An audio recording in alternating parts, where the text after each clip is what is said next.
That's gonna do it for this interview. I'm glad I didn't see it. What it do, baby? Back again with another reaction. I'm finishing. What it do, baby? Back again with another. Wait. We must have a fucking interview. We do. Who? The building blocks of the universe. What? Adam. What? Adam. Because atoms are the building block of the universe. That was a good one. That was the freaking guess, Aaron. Adam Neylan. Adam. You mean Neylan? Yes! He's nailing it! I knew you knew him! God dog it! What's up, man? What's going on? Hey, how's it going, guys? Good. And for those of you who don't know, Adam is part of what we call the Brandonverse. He's on the Brandon Rogers team. We know y'all know Brandon Rogers, but you may not know Adam. Some of y'all do because y'all was tagging us when he posted on Instagram and all that stuff. So some of y'all know what it is, but for those of you who don't know, he is a writer. He is what we like to call a Hollywood man. A man of our own hearts. But yeah, man, how you doing today, man? I'm What's doing going on? great. Happy to be here. It's a really nice, cool day in LA for once, and it's good to be here, man. Been a fan of you guys for a while now, and I'm excited to be on. Appreciate it, man. Thank you for coming on. Thank you for taking a time out your busy schedule to chill with us and hang out. Like I told you off camera, once you come on the show, you're a friend. So I might be like, hey man, what y'all having for dinner today? Fried chicken tonight. That's the answer. Ooh. Oh, we flying to LA. What video are we watching today? What is this? Today we're going to be looking at Darlene is Spiritual. It's one of the first videos that I made with Brandon after moving down to LA myself. And he'd been down for a while. Yep. Okay. And when was this? This was what, 3 years ago, 4 years ago? Yeah, about 3 years ago. Okay. Yeah, Brandon had been down for a few years doing videos down in LA, and I'd been living up in Portland, and I moved down here, and the first thing he said was like, hey, you want to, like, what kind of characters do you want to do? And I was like, there's a certain type of person up in Portland that you'll get to know very well being up there. The overly spiritual, overly zen, focused on all things progressive type of person. So we made a few characters about it, and we let it rip. Okay, cool. So today we're gonna go through this Darlene. Darlene is spiritual, and Calm Down Darlene. Should we be afraid? Oh yes, absolutely. Oh Lord! Without further ado, welcome to InternetCity. Welcome to Internet Culture. Welcome to the What It Do crew. Let's get to the video. Oh Lord, here we go. Darlene is spiritual. This not even on his channel no more. What kind of? Okay, all right, let's get it. My name is Darlene Kornruben, and I am an astrological lesbian. This tree has a good energy. What? That was a bad stick. This is my celestial star partner. Wow.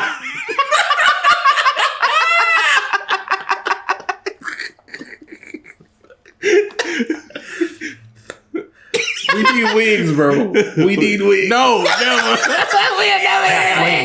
We've been married for about 4 years. All right, there's something you need to know about me, Marcel. Gabriel. This isn't about you. I'm very lesbian, and I'm very pregnant. Somewhere between 3 to 6 months. My son. Time out. Question. Lesbian and pregnant? How does that work? It will be explained. Okay, all right. Son's the donor. He embodies everything I hate about my ex-husband, particularly his high sperm count. Yes, he's loaded. Yeah, I spent years dragging out all the good ones, so this one's bound to be retarded. What are you doing to my auntie? Whoa, wait, did I just see what I... Is it... Yes. Oh, no, okay, wait. Oh, okay. Wait, Yeah, okay. Kathleen, not Darlene. Yeah. Woo! I was about to say. Yeah. So this one's bound to be retarded. What are you doing to my auntie, Doris? I'm John Dix, Mom! Mom is my slave name. You call me Kathleen. Whatever, I gotta do this thing. Nature's a big thing. I gotta have nature. I love nature more than everyone. Fucking bee! I guess you could say I have a crush on my baby. That's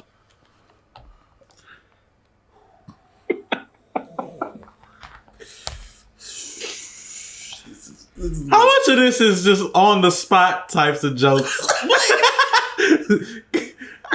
Not that many. You'd be surprised. Yeah. This is scripted.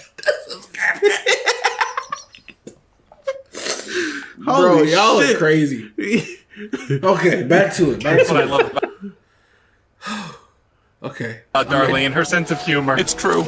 I teach a spiritual healing class that uses elements of nature and the universe. All right, everyone, now inhale. This is very relaxing for you. We're not here to fix our marriage. We're here to grow our relationship. Roll your dick! All right, everyone, put your hands on my baby. Feed off its energy. Too hard. My name is Mary Potter. I used to just go into the store and buy regular chips, for instance, and now I've been making my own chips. Beautiful, beautiful weather here. So I assume you guys are vegan. Did you miss that? Yes, I did. What the dog was doing to her arm? Go, bring it back. For instance, and now I've been making my own chips. Beautiful, beautiful weather here. Oh, it was quick. It was quick.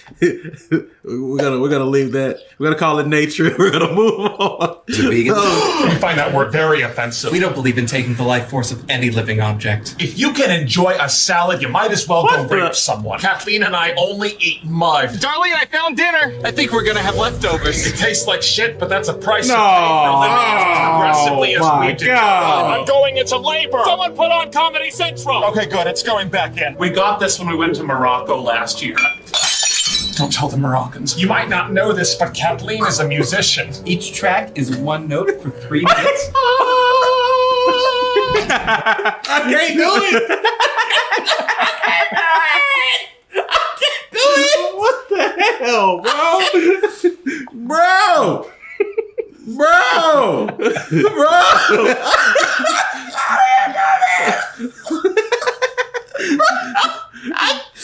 Bro, how do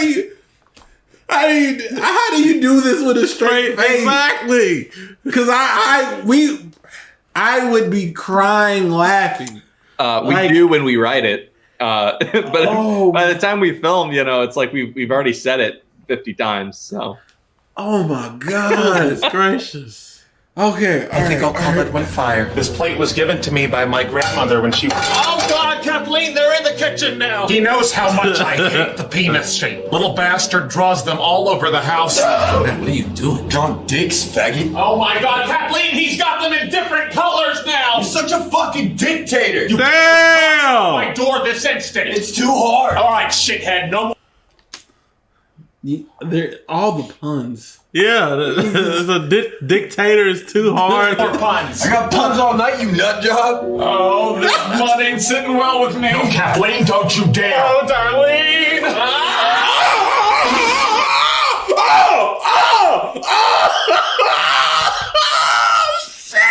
That's gonna do it for this interview. I'm glad I didn't see it. I'm glad I looked down. Holy fuck! You have corn on your chest, Adam. You shit in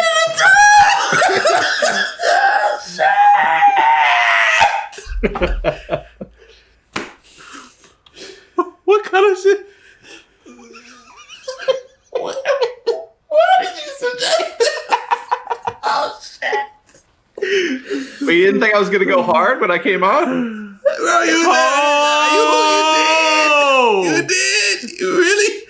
Oh, I got subjugated to it. You will too. No, Kathleen, don't you dare. Oh, Darlene. Is this corn? I don't know what it could be. You broke our sacred... It's so nasty. It's so nasty. y'all on another level. Y'all are on another Anything level. for a laugh, man. Anything for a laugh. It's... See, I thought I was like that. Anything for a laugh. Until we discovered y'all. Bro, y'all bringing the 30. 30? That's 30. This is 1,000. Nah. Somebody end up dead. Holy it's shit. like 30. Oh my Holy God. goodness gracious. Oh my God. It's still got a minute No, left. Kathleen, wait, I can explain everything. Describe yourself in one word or less. Late for the party. I said one word. I needed enough dialogue to couple my thought. Oh my God, Kathleen, Don't panic, but you got dicks all over you. I like to fuck for fun as often as possible with as many as possible. Taking this tantric healing class because I'm a racist. All right, everyone, tilt your heads back and close your eyes and don't move a muscle no matter what happens. Darlene, where's the plunger? The toilet's all backed up again. Where's your cell phone? I'm teaching a class. Well, what do you think backed it up? This is not important. Is this important? Kathleen, those things better not be out. I'm gonna rub my tits all over your friends' faces. You better not. Every princess like that. Great job. What can I say? I'm very blessed. My life Holy is perfect. shit. The doctor. Oh, God. It turns out she's not pregnant. It was just a massive accumulation of mud. God damn it! Oh!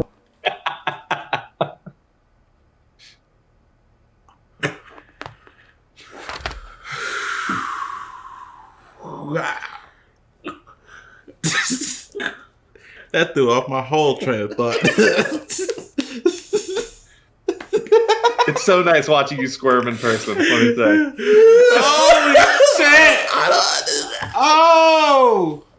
You nailed it indeed. God damn it. Who? There's one more, bro. That's another one? Yep, hit next. Hit next. Oh bro. my god!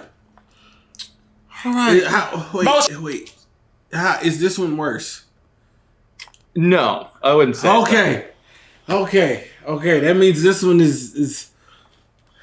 I mean, it's different. You know, we try not to do the same thing twice. Okay. Okay. This is Calm Down, Darlene. All right. Most lesbians have no kids, but we got cursed with this cum stain. Oh God, you're still drawing dicks. Go eat some pussy, old whore. I have, and it's never enough. I want to believe you're a Libra, but you're acting like a fucking Gemini. Don't you side shame me. I'm sorry, my planets are in retrograde. The stars aren't real and the earth's flat, you dumb fucks. Leos. We've decided to open our home as an Airbnb so people can see our lifestyle. That's them.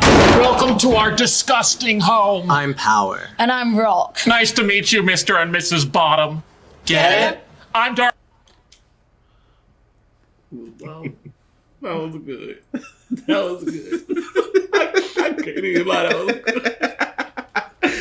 Darlene, and I'm Kathleen. Okay. When y'all are writing, right? When you go in the process of writing something, I just realized there's a cat on your chest. Yeah. And there's a cat in the room with you. Yeah. That's my wife's tank top. Of course. My question is like, how do y'all come up with the okay? Because for comedy, the timing is always key, right? Mm-hmm. But with y'all stuff, it's like always on point. So what is the process of when you're writing the script? How do you get the timing down so perfectly? Like what is that like? Well, it's tough to say. Like it comes from bouncing back and forth with each other. You know, we started a concept and then we work backwards from there. You know, we're like, all right, what's the joke? Like what are we trying to make? You know, let's go back to the Gemini Libra joke, right? It's like, well, what's our concept for a joke here? Oh, well, you know, these people put so much stock in their signs and they think it's like a literal representation of them. Okay, well, how can we like play that up to make it even funny? It's like, well, what if somebody's not acting like their sign? And it's like, you don't want to. Okay, yeah. So what's that like? What's that interaction look like? And then we kind of work backwards from there. You know what I mean? Got you. And then we shave it down too, because sometimes it gets too wordy. That's my problem a lot. Is I'll explain, like, my jokes are too long, and then Brandon will be like, all right, well, let's say that more concisely, and then let's get the timing down to this. So really, a lot of it's Brandon. You know, a lot of it is him taking the substance of something and then figuring out the most clever and concise way to say it as quickly as possible, so that we can get the joke and move on. You know. Got you. Goodness gracious. The brain power behind the all of this. What'd you call it? The chaos. Yeah. It's controlled chaos. Yeah, it's super controlled chaos. Let's go. Okay. And we're lesbians. We're adult film actors. You mean like porn stars? Whoa. No, we just fuck on camera. You invited porn perverts to live in our home? Thought maybe they could help us with our bedroom jamboree. Lately, our sex life has been less than adequate. Oh, God damn it, Kathleen, you fell 911! Starting live video. No! But we still make.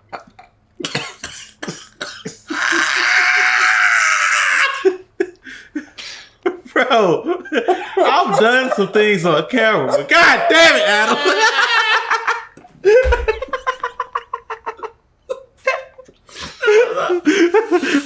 Oh, I gotta think. Oh man. Oh. I had to create a policy of always making sure that I'm like perfectly showered, clean, and ready for anything when I show up to a Brandon shoot, because I have been put in these situations way too often. Yes. And I never receive advance warning. So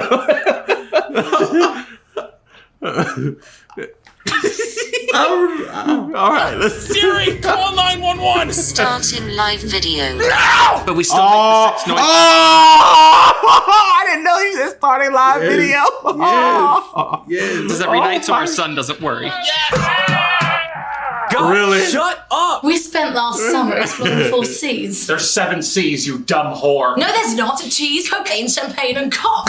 That's it! I'm moving out into the basement with our son! Go ahead! Whoa. Our son's a piece of shit! At least he's not a vag eater like you! You eat veg too! Is that what you call that thing? Well, you can say goodbye to thieves! They don't get a goodbye! What the fuck? Why'd you bring your dildos? They're my treasures and they keep me from ending it all! Why can't you get a hotel? Why can't you do your laundry? These cum stains better be yours. That's it. I'm rearranging your furniture. What? Yes, I rearrange the furniture when I get frustrated. It's a problem of mine, but, well, here's the thing. I don't care. One of my moms is chill as fuck. The other one has got a stick up her butt. Stop rearranging my furniture! I'll never stop! So, to loosen her up, I took her to one of my comedy shows. Hey everyone, I'm Billy. How you guys doing tonight? You gotta tell a joke. You gotta tell a joke, honey. So what's up with hotels? You just sleep in them? No one's laughing, sweetie. Well, you didn't let me get through it. All right. Wait. Explain this situation. What? Is this a real comedy? yeah, it is. Yeah. Brandon does a live tour, you know, and at one of his shows, he got some footage for the video. That is brilliant. Okay. That explains all that cheese and hard. Talking about, I mean, y'all better not be having sex. If you look behind the sun in that scene, you can see Brandon's name up on up on the background. You gotta tell a joke. You gotta tell a joke, honey. So what's Oh, yeah. What's up with hotels? You just sleep in them? No one's laughing, sweetie. Well, you didn't let me get through it. All right, tell them about me. Y'all better not be having sex in my shower. We're having sex and filming it. That's it. I'm rearranging the furniture. Don't you dare try and stop me, you. You're getting pussy. Put down that pen. So that I can scrub them. Well, maybe you should stop using my cum rag. I got this friend who thinks he's really smart, and he tries Tell telling them me, about the time that you fingered your butthole when you were 6. "You're embarrassing me. Why do you You bring that up all were the time?" embarrassed when you were sucking off these tits. He sucked off. Love. How do you say the word? I think she's a cunt. Yeah, now hit him with your period. You can hit him with I've been scooped clean. Oh my god, what the fuck is happening here? We're making a porn.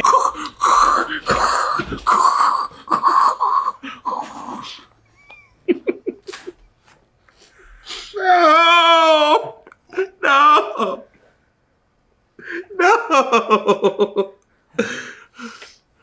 Adam. Yeah.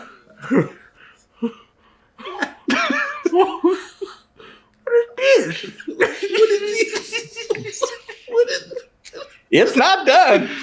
Oh, it's not done.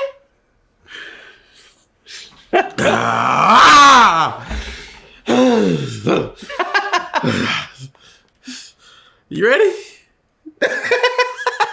Too bad. Are you jizz target? Don't you know straight porns are fucking gross? They're our treasures and they keep us from ending it all.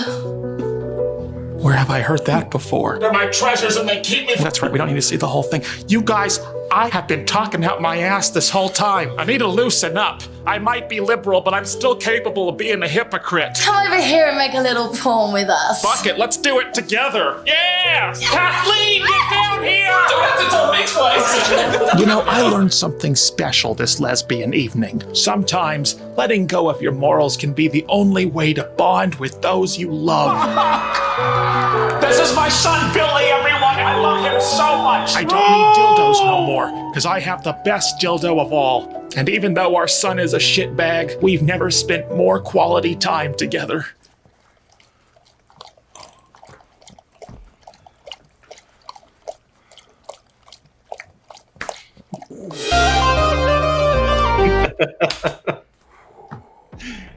Yep.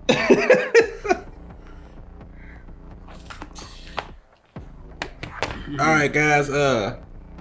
We thought this is gonna be an interaction. I'm scarred. First off, this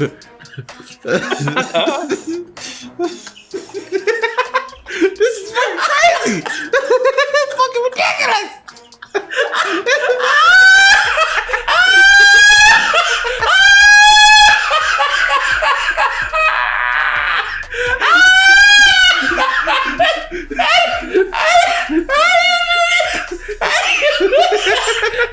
It's different having you sitting right here. Cause like when we watch it and it's just us, it's like y'all are like mythical creatures that's just uploading videos to YouTube. But you're an actual human being sitting right here. Yes, sir. I can't breathe. I can't breathe. I can't breathe. I can't breathe. How do you do that? Years of practice, man. Oh, Years man. Of Bro. Oh, gosh. Okay. We're going to start off easy and work our way back to this. Fair enough. How did you get into this space or industry or whatever you want to call it? How did this come about for you? Well, it all started with Brandon, actually. So Brandon, he's been making videos for over 10 years, probably closer to 13, 14 years now. And I came in at year 2 or 3. And I met him in college. We were in theater classes together and stuff. And a mutual friend of ours introduced us, and we struck up a friendship. And then pretty soon, we were making, this is back when he made his first, like, I think it's his first, I don't want to misquote, but there's a video called David After Drugs. If you remember, David After Dentist was like a big viral video at the time, and he made a spoof video on it, and that went really hot. And he wanted to do a series after that, which ended up being called Theater Class. And we just, wanted to make something that was that showcased the kind of personalities that we interact with in actual like community college theater classes. Which, man, if you've never been to a community college theater class, it is the weirdest group of people. You've got people that are like,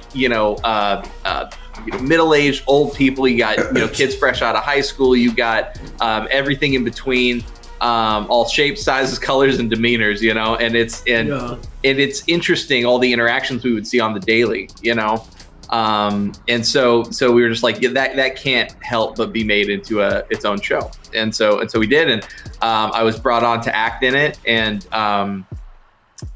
eventually that's when I started writing with him. Probably later into the first season, he started asking me for advice on certain scenes or something. Not even advice, really. It was just a matter of like, hey, what do you think of this? Or, hey, I need like a gag to go here, and I'm kind of blanking. Like, you come up with like a joke or something. And, he knew that I had a very similar sense of humor to him.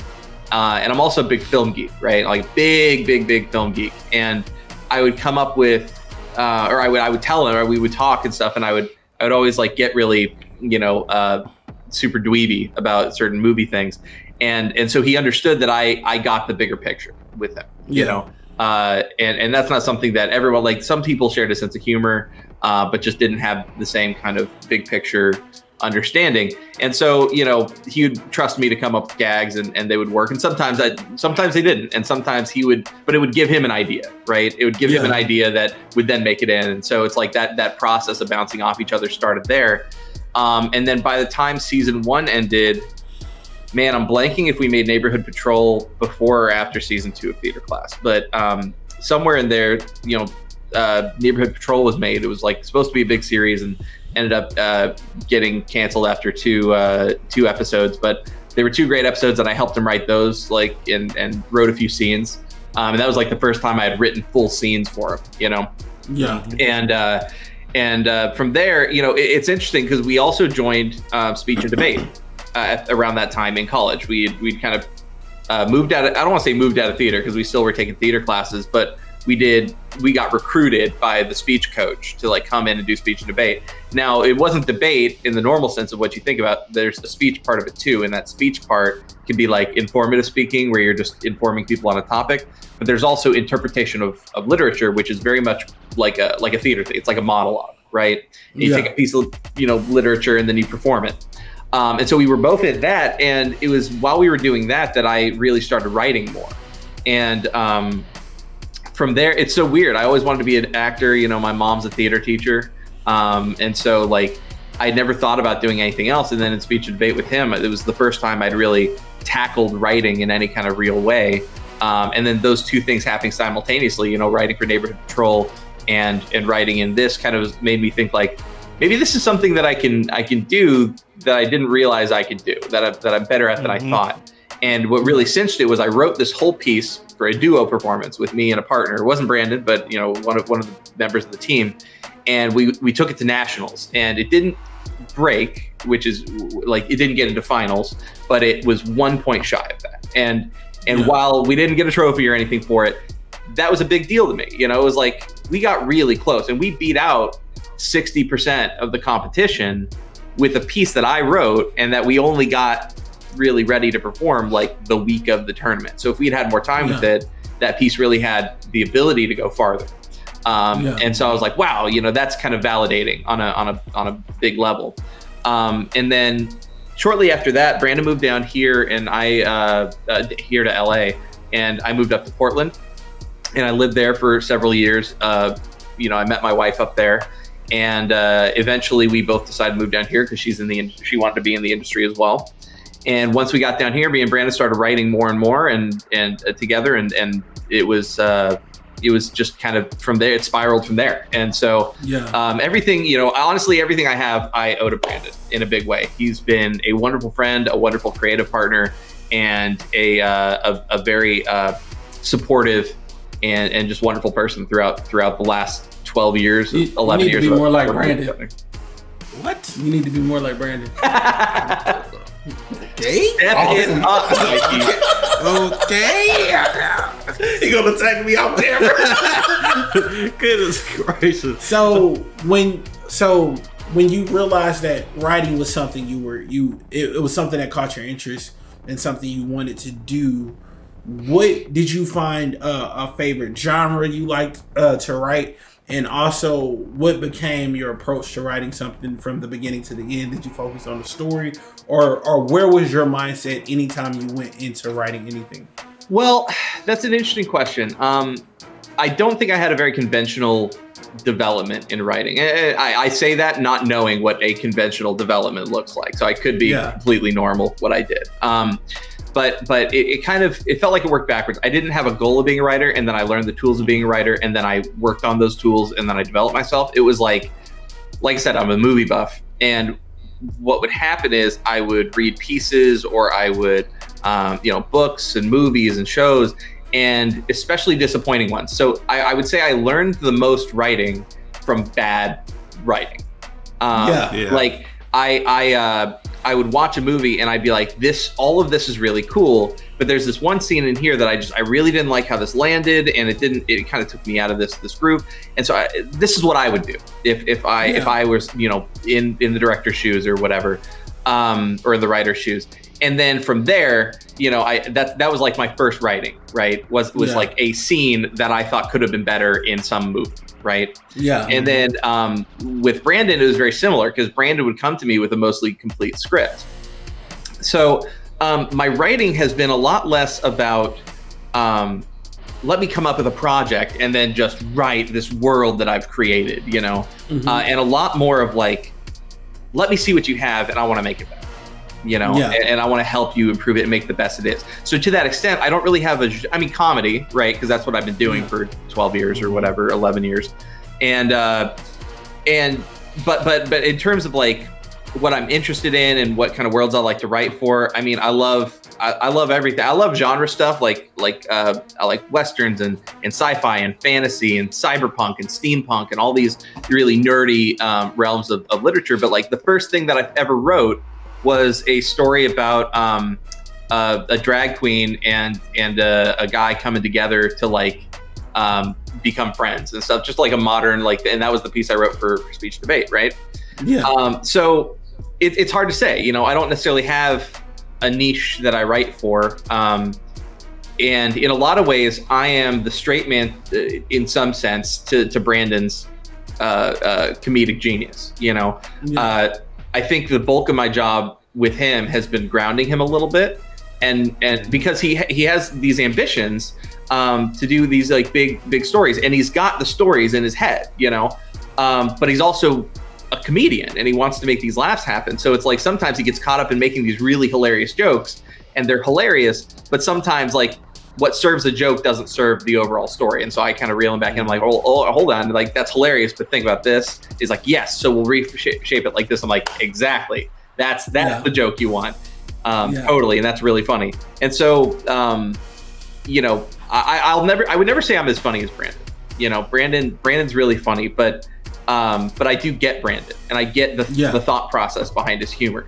And so when he says, take me in this direction or whatever, I know what he means by this direction, and I can like kind of match him and come up with jokes. And that's not to say I'm not funny. I do think I'm funny, and a lot of my jokes make it in and stuff like that. But, you know, coming up with these, like he comes up with these amazing concepts, and it's very rarely that I'll introduce a concept and we'll take it and run. It's always he's coming up with these brilliant episode ideas, and I'll take it and run from there. But recently, I was just brought on to the big news recently. Yeah, I was just about to ask about that. So I joined the Helluva Boss team, and I actually wrote my first full screenplay. And I did it for Helluva Boss. And that was interesting. So I can't tell you anything really about what's in it, or anything like that. That's it's not my show to reveal. But what I will say about the process was really interesting, and part of why I think, and I don't want to speak for Vivian, but I think me and Vivian work well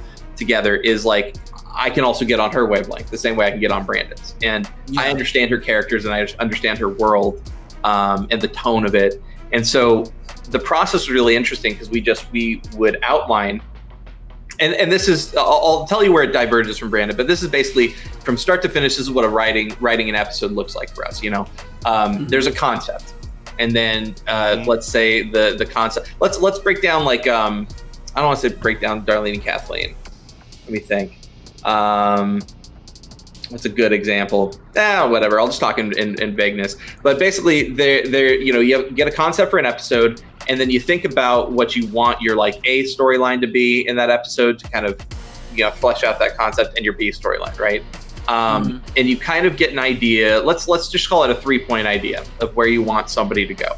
We want them to start here. We want them to hit this complication, and then we want it to resolve like this. We do that for both storylines, and then from there, you start thinking about how those two storylines can interact in interesting ways, and you start fleshing them out a little bit, and then you get a much more detailed outline. Your first like 3 steps are really just building an outline. It's like concept, and then you fork it down into like general like plot ideas, and then you fork it down into like this is what how you get from one plot point to another, and then at some point you have what looks like a plot summary or a book report on the episode that you're trying to write. And then from there, that's when you start making the dialogue, right? And now with Brandon, it's a little different because the jokes things he's a comedian first, right? Yeah. So we want to make sure the jokes land and the jokes are there. So we'll come up with jokes.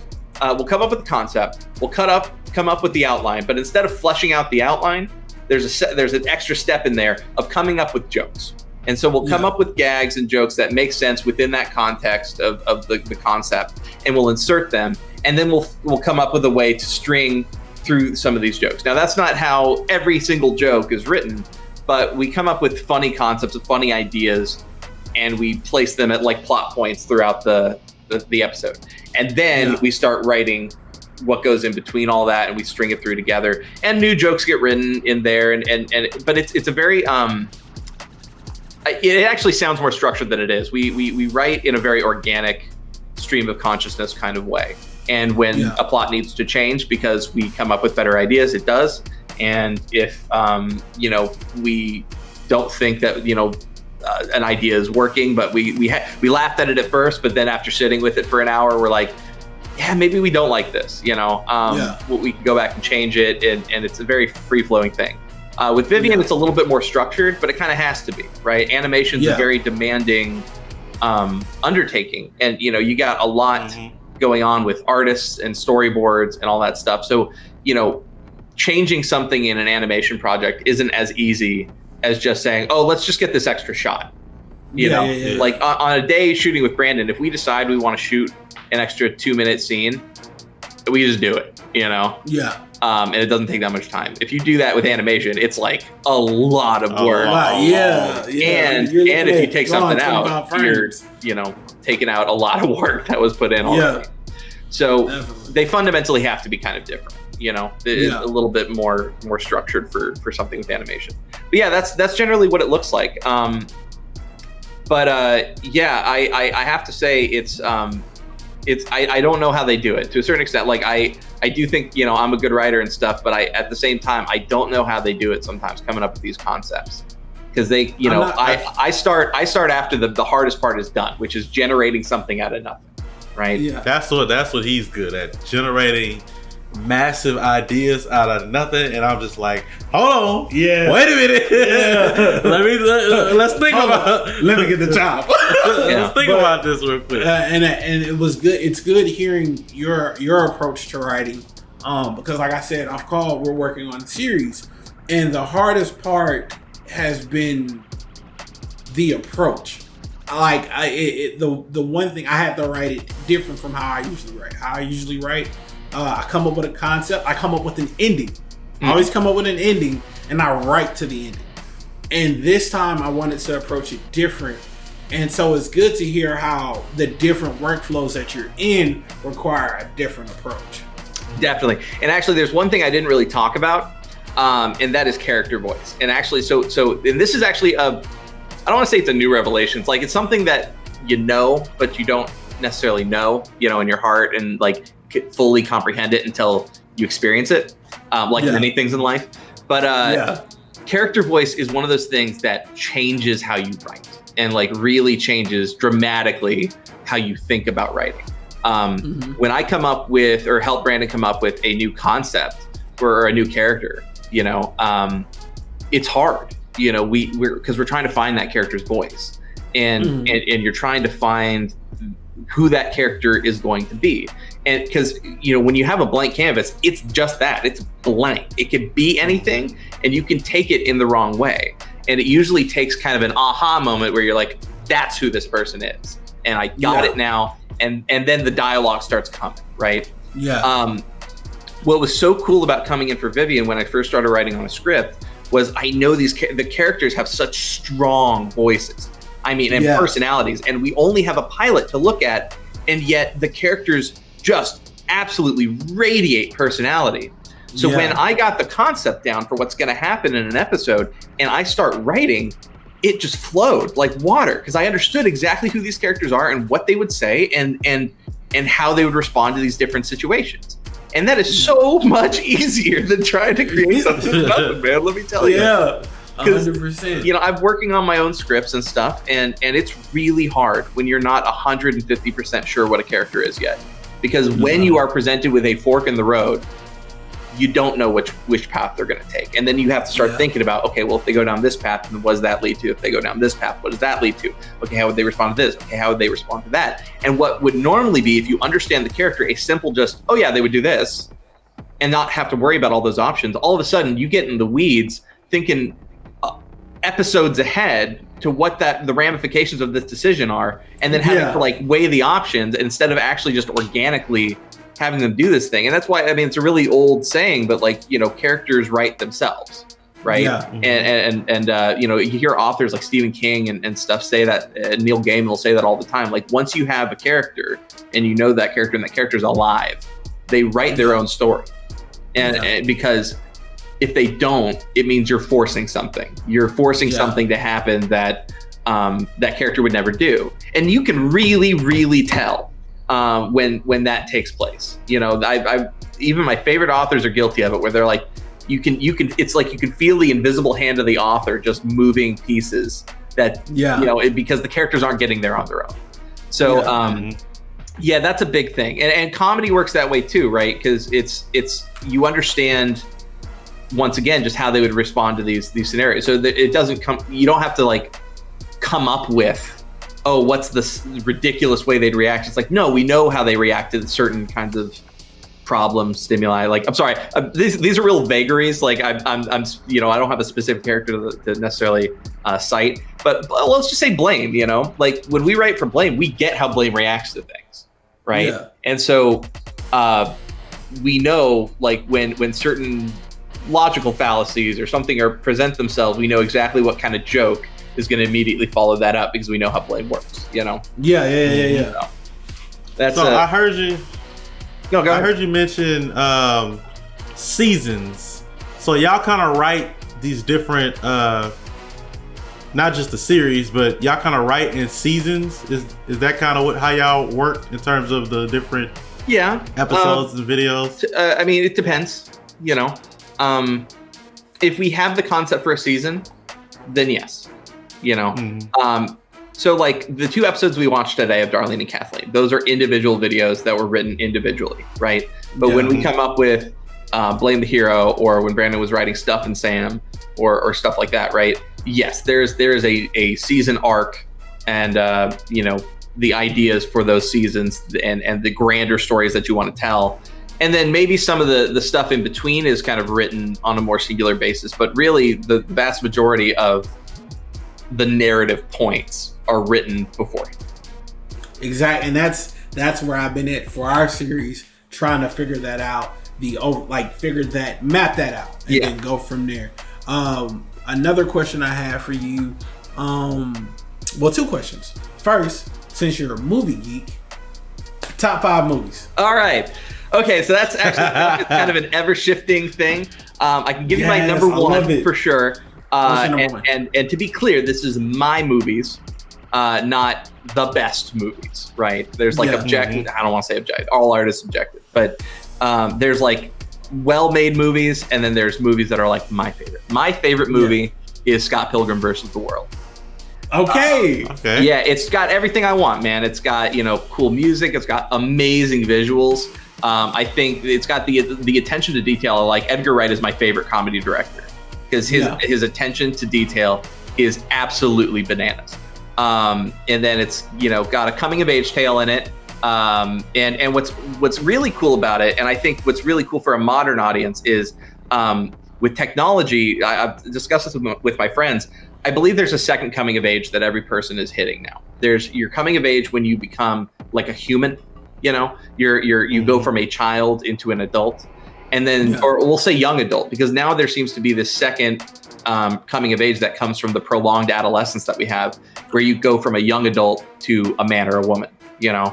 And I think Scott Pilgrim is like the story of that second coming of age, realizing how to live less selfishly and understand the ramifications of your actions and how you make your way in the world, and developing true empathy, you know, where you might not have had it before. And that speaks a lot to me, you know, because it's like, when you hit that second coming of age, especially, you know, for people our age, I don't know how old you are exactly, but I'm assuming you're around my age. We didn't have much guidance in that, you know. We were expected to go from kid to adolescent to man, or whatever, if like we 3 are, you know, or women. I am man. and or in between. But you don't get that guidance for that last part. It's like, you're 18, you're out the door, or you know, you gotta figure it out. You're self-sufficient now. Get at, you know, shoo. But you know, nobody tells you how to go from that bachelor apartment living with your friends, where you just get to live like a big kid, into actually taking on responsibility. And so I like that a lot. And that movie did it with such style and such fun. And so that's it. The other ones, Starship Troopers is up there in no particular order for these last 4. Starship Troopers is up there. Perfect satire in my opinion. Wonderful movie and great action. Seven Samurai is up there. Akira Kurosawa. The visual effects in Seven Samurai was fucking phenomenal. Yeah. It was fucking phenomenal. Excellent. Yeah. Let's see what else. Man, I have this list written somewhere because it's such a hard one to keep track of. Oh, Pulp Fiction. Pulp Fiction. That actually might be like my number 2. Okay. All right. And number 5. It's always hard when you get to the last one, right? Yeah. Gosh, that's tough. I don't know. Let me look at my movie shelf. I might need to put a pin in that, but okay. Shoot, man, there's so many good ones. Oh, you know what? Spider-Man Into the Spider-Verse. Yo! Unexpected. Man. I just watched that the other night, and it's like every time I watch it, I find something new to appreciate with that movie. It's brilliant. It like from the aspect of a comic book nerd, a film nerd, just all type of nerd in one. When I saw it, it was one of the first few movies that I saw like watching that felt really good, right? So when you go to the movies, every movie is meant to have a different feeling. But when I watched it, it felt really good. Like another example of that, I don't know if you ever saw Next Gen on Netflix. I haven't yet. I've been meaning to watch it. I have a lot on my list, but you have to check it out. It's one of those, it feels good to watch. Yeah. And you would not expect it. For one, you wouldn't expect Next Gen to be a Netflix movie at all. Yeah. But that's what Into the Spider-Verse was to me. It felt good to watch. And I have to say, I was like, when I was watching it the other night, I was watching in particular the Doc Ock scene when she's first revealed, and I was noticing, and I had to like rewind and watch it again because I was like, wow, every single frame of this fight, it's like it's as if they had a solid storyboard that looked as if it could have been a comic page. Comic book, yes. Every like 5 frames. It was crazy, man. Like except for the motion blur that you get, as you create movement, every single time a shot would change, it hit a new tableau that was beautiful and well structured, and like the characters sit in the frame really nicely, and it's really artistic, from her, him getting dragged under her to the, like it's proprietary, and that whole all of that shot sequence, that there's like 5 or 6 amazing comic page worthy tableaus in that like 2-second shot. It was incredible, and I was like, this is the best animation. This is the best fucking animation movie I've seen in ever. Yeah, still need to watch life easily in my adult life. Literally, and I like it. It's so crazy because, and then when they're talking about doing the second one, and I was so disappointed that it keeps getting pushed back. But I'm so appreciative that there's a second one. I'm not even tripping, but it's like, how do you top this? I don't know, but the thing is, the people involved have such a amazing understanding of the medium, of the character, of the story, of the visuals. Like they showed a perfect understanding of every element that goes into an adaptation like that. So I have nothing but faith in them. Like it may not be quite as special the second time. I don't think anything really is quite as special when you retread territory. But the perfect example, I don't know why this comparison came to mind, BioShock, the game BioShock. Like the first BioShock, or you could say the second BioShock is objectively better than the first one. But the first one had the added effect of being the first time you saw that world, being the first time you experienced the visuals and the story and the, whatever. And so even though the second one is technically a better game, maybe doesn't have quite as good a story, but like, it doesn't matter. Like it's just it's the second time, It's just never gonna be as special. So it doesn't hold a certain place. Yeah. So I think those are my top 5, man. Okay.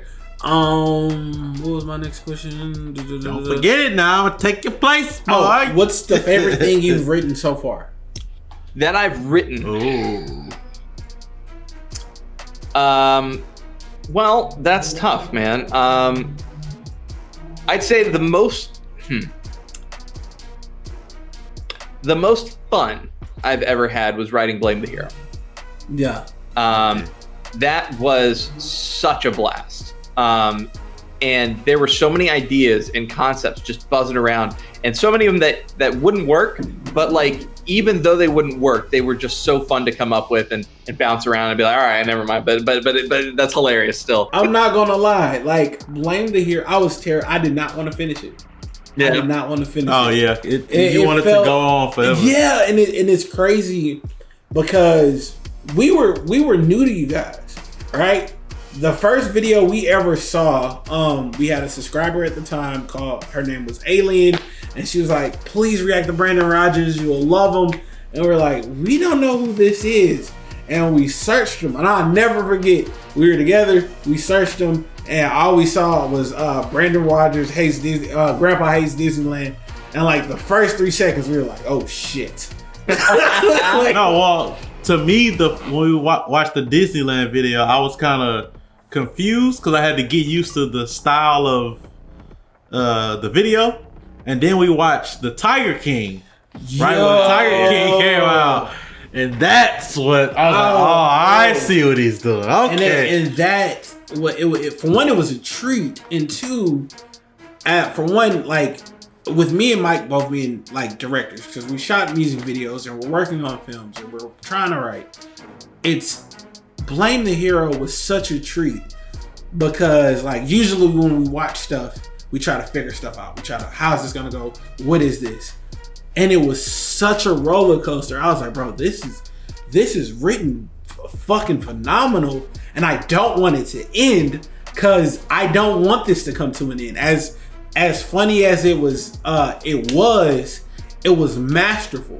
Like, it was executed to such a level. It was unexpected. It was unexpected. You could see it. And it was like, yo, this is what I feel YouTube should be. Yeah. Because this is not just this is a series. This is a show. Like, this isn't just let's record some videos and put them out. Like, no, this is like it was like, to me, it was Hollywood quality. Like, it was big budget, Hollywood quality, and the writing and the execution was so phenomenal, because you look at things like, a lot of people will look at the camera work or how things are shot like, oh, this looks a little amateur. No, it's all done purposely, because the storytelling, the acting, and everything is so good, you get lost in it. You're like, bro, like what?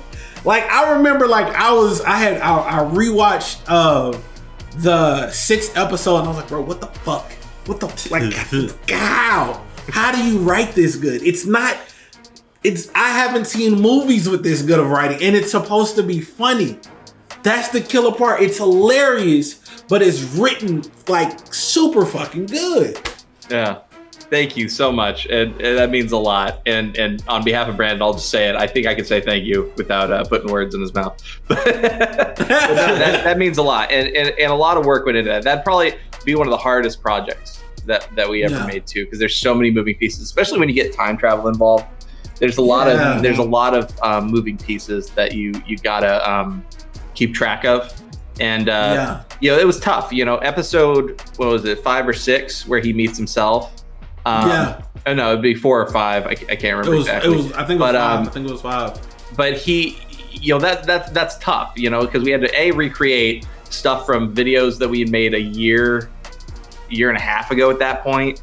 You know, and we had to you know, really think around like what the ripple effects of this were, and like what world are we creating by altering the events of this previous, you know, show or this previous episode. And so, you know, it was tough, but man, it was fun. It was fun. But yeah, it's an interesting process, but when you have the right people, and Brandon is the absolute right people to work with, it's a joy, you know? And I have to say, it really helps when you have somebody with such a clear vision. Because Brandon gets these ideas in his head and he locks on laser focus, and that allows you, while you're helping him, to just throw ideas, and I can, I trust him to just deflect the wrong ones away properly, I can go as far out as I need to because his vision is so clear that he'll always bring it back in. And if it doesn't serve that vision, it's not going in and it's not going to be a part of it, you know? Yeah. So, you know, yet there's a freedom to it. You don't have to risk making the wrong decision. You don't have to risk going for the less funny option because it's like you have a partner that you trust who is, you know, gonna help you through it. And then by the time the finale rolled around, we had a third person there, Jonathan Hinman, amazingly talented guy as well. And he was, you know, brought even a new perspective to it. Because by the time we got to 7, we're like, God, we've been in this world so long. We've been writing this so long. It's a lot. It's just a lot. Yeah. And so having that fresh perspective come in and really, really help in a big way to focus and get us across the finish line was amazing. And Jonathan's you know, he was the co-writer for Stuff and Sam as well. Okay, you know, so like he, you know, no stranger. So it's like the I would say, you know, the three of us together are kind of the team that we tag in and out, right? It's like I'll be gone for a while and they'll make something, or Jonathan will be doing his own project and I'll come in, or sometimes it's all three of us together. But it's great when you have people you trust in your corner because it makes your job infinitely easier. Yeah. So that was something, because I know we watched it after it's done, but that was something y'all were creating, like y'all did episode 1 and then wrote the overarching series, I guess, and then y'all would do episode 1, then adjust for episode 2, and then it was going on and on. Sorry, go ahead. Go ahead. Well, so Blame the Hero is a little different. You know, Blame the Hero, because there were so many moving pieces, we had to get it all right ahead of time. We had to get it all mostly locked in ahead of time. Yeah. Other series that you got more room for that. You got more room for fudging. You got more room for, you know, changing. You could change mid-season if you need to, but only if your concept allows for it. You know, something like Theater Class, where the only real concept is it's people in a theater class, and they're, you know, the overarching narratives aren't location-based or narrative-based. They're more character-based and interaction and relationship-based. You can change dramatically what happens in an episode so long as the relationship ends up the same as your goal, you know? But for something like Blame that is so narrative-based, you gotta know what you're doing ahead of time, you know? Yeah. Otherwise you get lost and stuff stops making sense and you develop massive plot holes and stuff. So you end up with Transformers 3. Yeah. You end up with Transformers 3. So I know you mentioned y'all's like typical writing team, but on a typical shoot, let's say one of the one-off videos, what does y'all's team look like overall? What do you mean by team? Do you mean cast and crew? Do you mean just the crew? Do you mean the creative I wouldn't part? say necessarily cast. I would say writing and making it happen. Sure. Well, that's a pretty small number of people. It also depends on, you know, what era we're talking about. Basically, it's me, Brandon, cameraman, and Jonathan if he's available. You know, and that's basically it. Yeah. Now this can change. You know, if you know, a guest creator is coming in, obviously, you know, we talk to them and stuff, or Brandon talks to them. You know, when Trevor Wallace was in on that one video that you guys were in, they kind of talked over some stuff. I'm trying to think of more examples, but basically, you know, it just starts very small, you know, and the crew goes around to the shoot days for the most part, but the cast doesn't necessarily show up for it. They just show up for whatever they're shooting for, right? In terms of like. Let's see, what does the small video look like from start to finish? Typically the one-off videos, Brandon brings a lot more completed than like the series stuff. The series stuff, you know, there's a lot more footwork involved, and so I get involved in a much earlier state. But with the one-off videos, it's not uncommon for me to be brought in when he's got like half a script already. And he's like, yeah, all right, so I've got these moments and these gags and this, that, and the other. Do you have some lines for this? Sure, blah, blah, blah, blah, blah. And sometimes it's just over the phone, you know? He just calls me up like, do you have a minute? I was like, sure, and we'll sit there and write it, and it can happen really quickly. Like Brandon is really, really, really good at just letting it flow. And so we can get a video conceptually written in like half an hour sometimes. Like if it's coming naturally, you know, and it doesn't need to be a very long video. Let's say it's like a 3-minute, 4-minute video or something. Man, we can have 90% of it written in like half an hour. Yeah. How long is a typical shoot day? What does that look like in terms of length? Depends on a couple things. So if it's just a simple video where Brandon's playing one character, it could be 6 hours, you know, and we call it good if it's a short video. If Brandon is playing multiple characters, however long that shoot is, double it, triple it, whatever you need to, because every single shot you get, you have to re-get with him playing the other character. Yeah. You know, funny story. I was we were talking about just the length of stuff like this. Like Blame the Hero, for example. He plays so many characters in that, and it was a massively long shoot because of it. Just from start to finish. But there's this funny story I heard just from the industry about was it Nutty Professor that has the clumps in it? Yeah. So apparently nobody believed in Nutty Professor, right?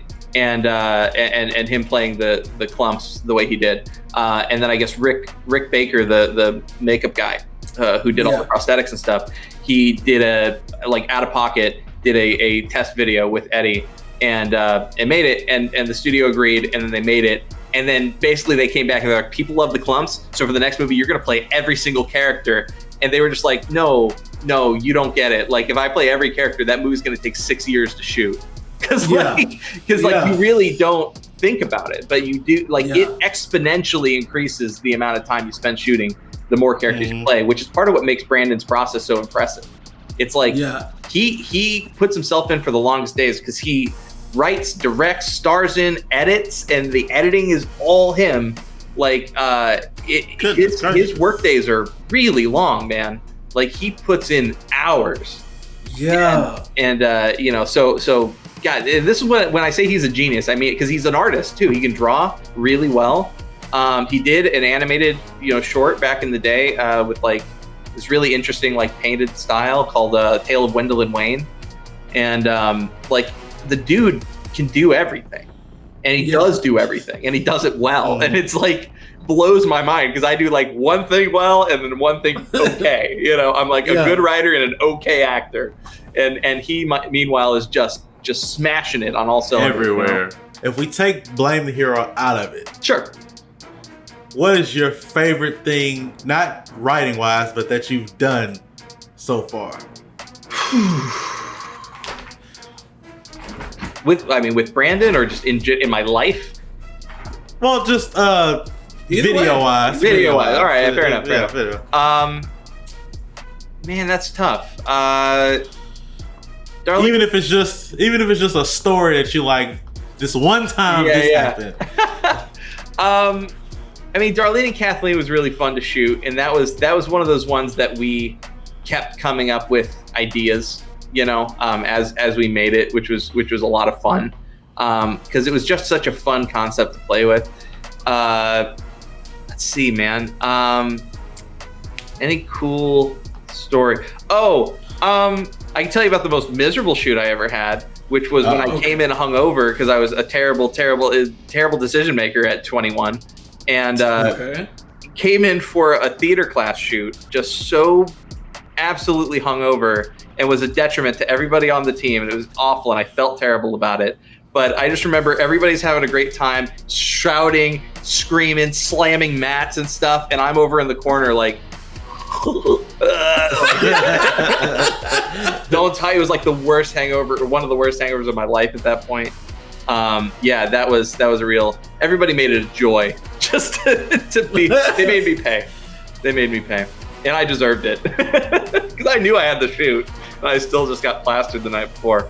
Yeah, but that's a tough decision. I don't know, man. It's like, how do you compare all the good memories? Because like these shoots are a lot of fun, and in some ways they blend together because we've been doing it for so long that like all the good times just roll into one another. There's gotta be there've been so many great shoots too, where like we'll go, the Halloween one we did this last Halloween, where the murder mystery thing happened. Had Anthony Padilla in it. We haven't watched that one yet. We haven't seen that one yet. Yeah, it's a fun video, but like after that shoot, we all stayed at that house. That was one of the actors' houses, and we just like had wine on the balcony and overlooked the city, and just like hung out and chatted and had a little fire, and it was like one of those perfect moments, you know, where everybody's just chilling. We need cooler friends. They doing this stuff. I don't even drink wine, but I drink it on the balcony looking at the city. That's, you know, man, I've known a few people that live on the hills out here, and man, when you go out there at night, and especially if they have a balcony, it's really breathtaking. Like, that's when the beauty of LA comes out, because the rest of the time it's ugly as shit. But no, like at night when you get to overlook the city and see all the lights, it's pretty amazing. Do you see yourself making because you guys, I would consider you guys industry, right? But do you consider you guys like transitioning, if you haven't already, into like aside from Helluva Boss, like movies, big budget movies or anything like that? We'd love to. I know. Yeah. I mean, we'd love to. It's one of those things that like we just, the money needs to come, you know. Yeah. But like we do it, and we've talked about thoughts and ideas of like what we would do if ever given the opportunity to do something like that.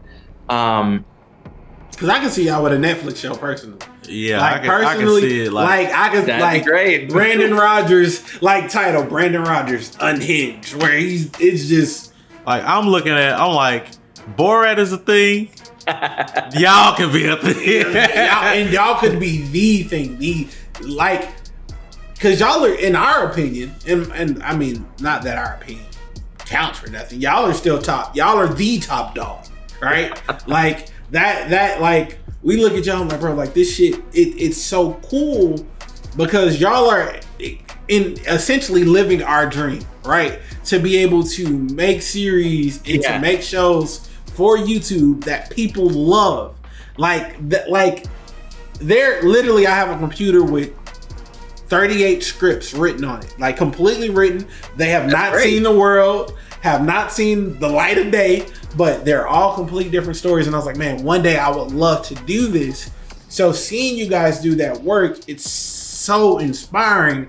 Like, yo, they're doing it, we could possibly do it too. And it's like, it's lovely to see. Well, the thing that is really, it's good to keep in mind is that like Brandon, in the vast majority of his skills is self-taught. You know, like he really did start learning all this stuff and doing all this stuff on his own. You know, when we were in school together, he would focus on that all the time, laser focus, and he would always be thinking of new concepts, new characters, new ideas, new scripts. And you know, he would shoot at night after classes, and you know, because we did theater, like the plays too, right? So it'd be like we'd do our thing, and we would film either before rehearsal would start or on the weekend, and then he would go to work and he would, you know, sit and he would edit his videos while he was at work. You know, he had a desk job that kind of allowed him to do that, and it was just one of those things he just never lost sight. And that's, I think, I'm guilty of this. I'm really, really guilty of this, where it's so easy to get comfortable when you don't have the direct motivation. When what is required to move forward is doing something for nothing and putting in a lot of work just for something that is probably you're not gonna see any returns on. It's really difficult. When there's a world of distractions in front of you, and there's endless amounts of shows and video games and hobbies to take part in. It's really, really easy to lose focus. But like Brandon is a perfect example of what happens when you don't, and you don't lose focus, and you like just have a vision of what you want your life to be, and you go and attain it. Because he worked for 7 years with very little returns. You know, like he had a modest fan base that I think, based on those eras numbers, were a little bit higher than they would be considered today. But it was modest, you know, and every cent he got from it, he put back into the project. You know, he didn't treat himself to much. That wasn't channel based, and he worked and slaved and did what he wanted to do and made his own projects for years. and with very little to show for it. And then finally Vine happened and attention was given, and sure enough, like when the iron was hot, he was able to strike, because when people started to notice, he said, hey, I have 8 years of work that you can look at and enjoy and stuff. If you like this, check out this massive library of things. So those 36 scripts in your drawer are exactly what you should be doing. Like, you need that, because you know, if you get one thing that people can't ignore, it's always the good idea to have a ton of other work and stuff, because A, it makes you better, B, it makes you more able to kind of capitalize when opportunity comes your way. And was I doing A, B, or 1, 2? I can't remember. Anyway, C/3. It allows you to just keep doing what you love and keep your eye on the ball. Because if you write 3 scripts, stick them in a drawer, and wait for one of those 3 scripts to sell, you lose sight, you lose focus, and you get into a rhythm, a comfortable rhythm. I did it, man. When I went from college to Portland, I got into such a rhythm in Portland that I stopped moving forward until I moved down here, you know. But since I've been down here, man, I've made so much progress in the 3 years I've been down here compared to the 6, 7, 8 years beforehand. So it's really just about, like, you gotta find your vision, find what you're passionate about, and just keep pushing yourself. I mean, don't get me wrong, do what you got to do to stay alive. You know, you got to work your jobs, you got to, do your day stuff, but like, don't be disheartened, don't lose focus. It can take a long time, but it can happen too. And it doesn't always happen right when you start, and it doesn't always happen, in the time frame you want it to, but it will happen if you are passionate enough and talented enough and put enough work in. Because I mean, half the talent is practice. Like, natural talent doesn't count for much if you don't practice it and utilize it and craft it into something else.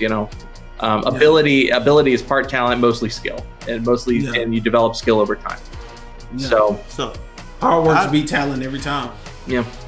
I just want to say, you are the king of answering questions in my head. I swear to God, every question I had on my list, and I say everyone, bro.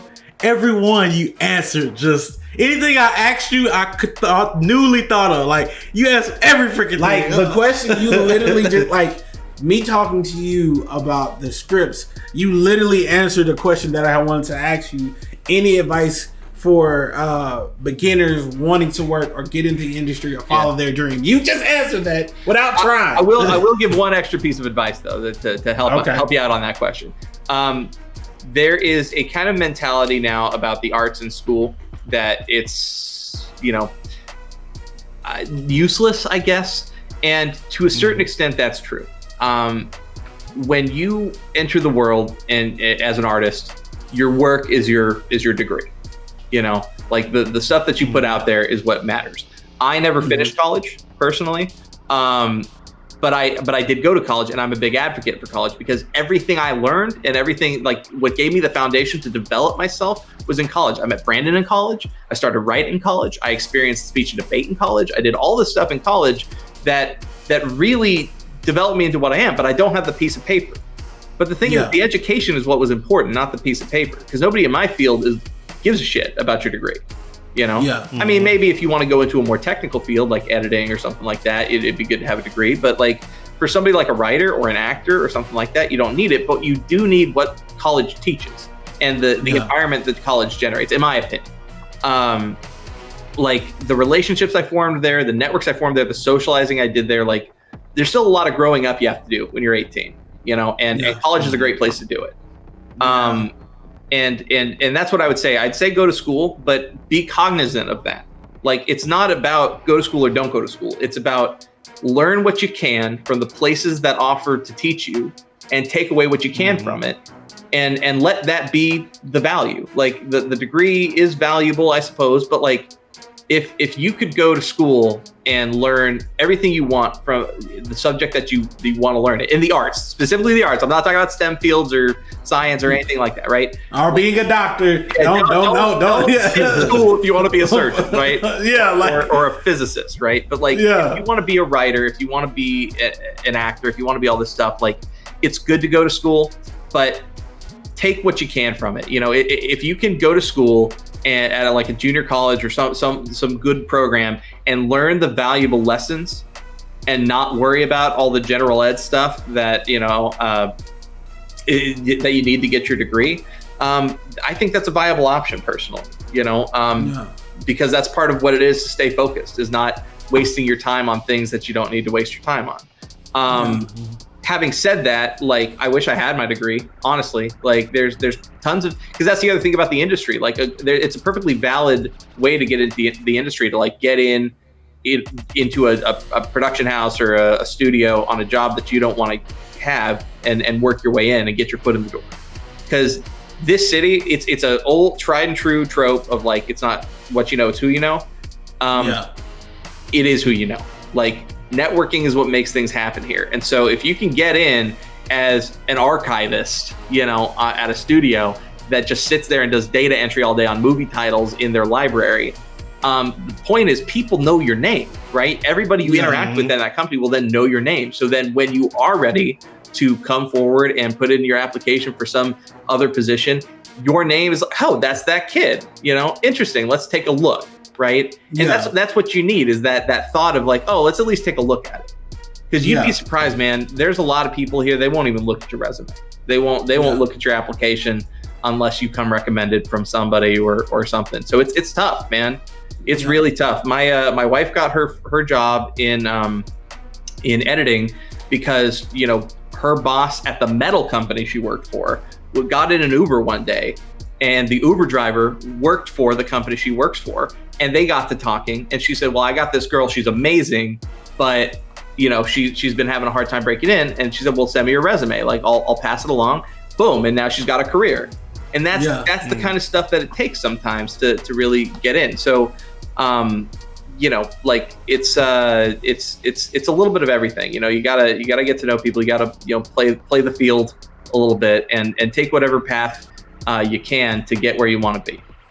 Gotcha. Well, God dog it, it's been a pleasure having you. You got one more. Whoa. One more for you. Yeah. I just thought of it. He hasn't asked. He ain't answered this one. What is one thing somebody doesn't know about you? Oh yeah.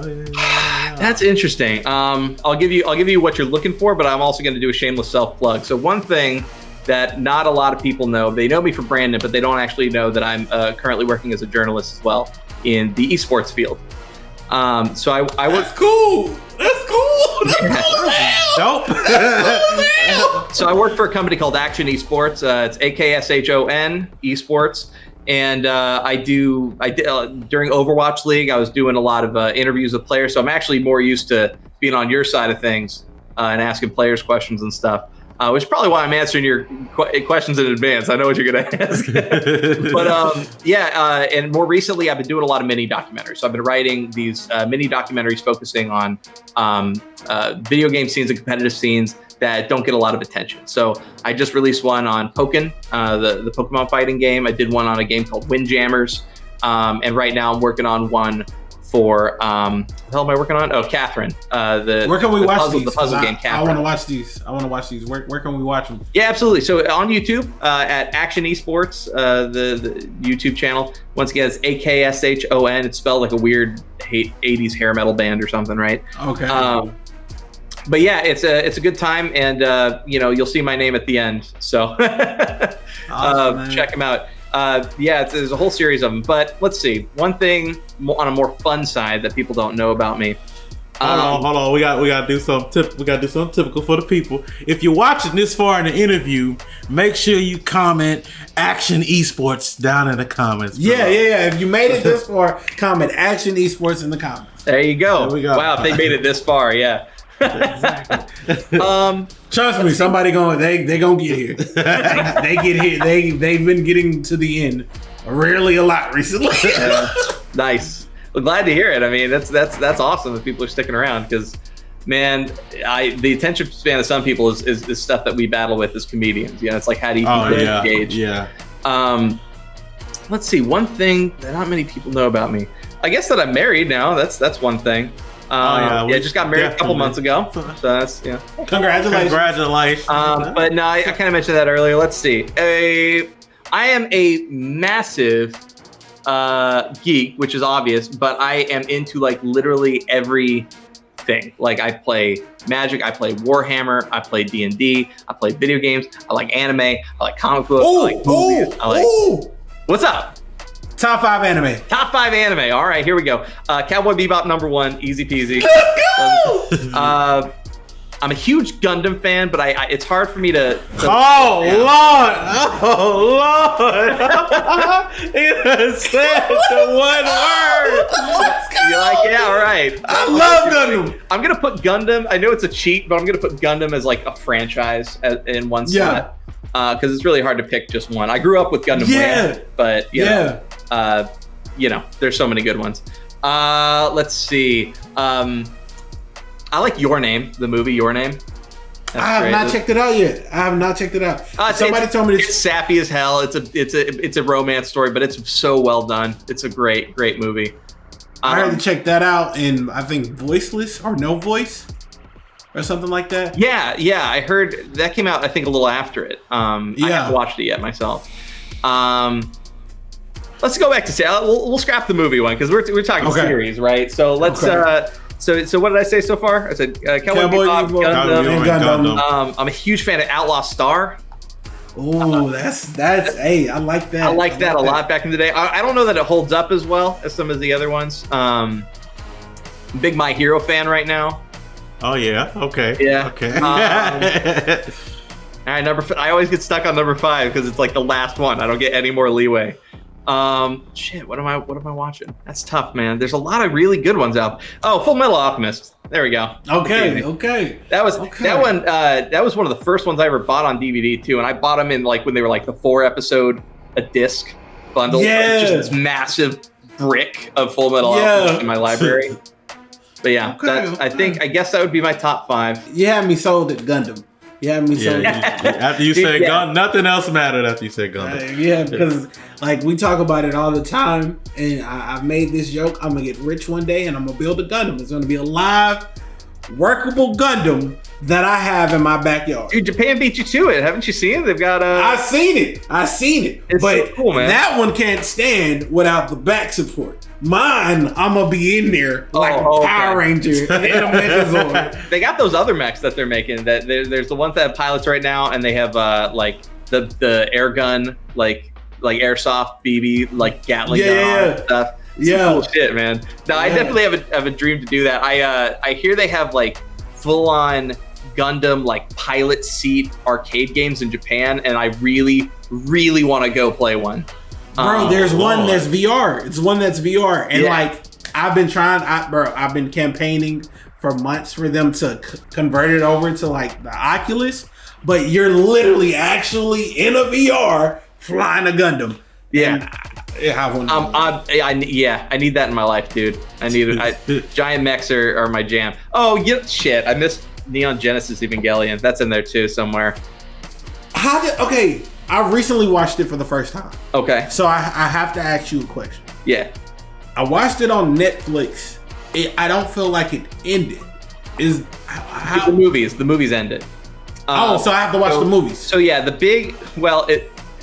last episode or 2 episodes, whatever it is like an art house thing, right? It's like what I like to say as a storyteller, what I think is really, I'm torn. I really like when there's a character subtext in the story of a movie or a show is actually about that character's journey, and that's what the movie's actually about. But when it comes to genre things like sci-fi, and so the reason I say that is that's what that is, right? The show, that is the end of Shinji's arc and the end of his story. And so is the show the end of the show. But as a sci-fi nerd, that shit frustrates the fuck out of me because I want to see the lore too. I want to see how the actual narrative ends in the lore of this world. And apparently everybody else did too, because that's why they made the movies. And I guess I don't know exactly because I've only seen the one end of Evangelion, but I there's other movies and I don't know exactly if they're like different timelines or alternate endings or what the heck it is, but end of Evangelion's good. And it kind of shows you what happens, right? Essentially all of that weird dreamlike stuff that was happening. Yeah. They show you what was actually happening in like the physical world while that's going on. That's my stuff. But yeah, I'm always down to talk about any kind of nerdy fucking thing. It's like So much. I have too many hobbies and too little time, especially if I want to keep writing. Yeah, I was about to say, how in the world do you find the time for all this stuff? Goodness gracious. It's tough, man. Yeah. But you find life finds a way. Right? Yeah. Right. True, man. We appreciate it for coming on, bro. It's been an honor. It's been very informative and a hell of a ride. Yeah, you had Aaron listening for once. I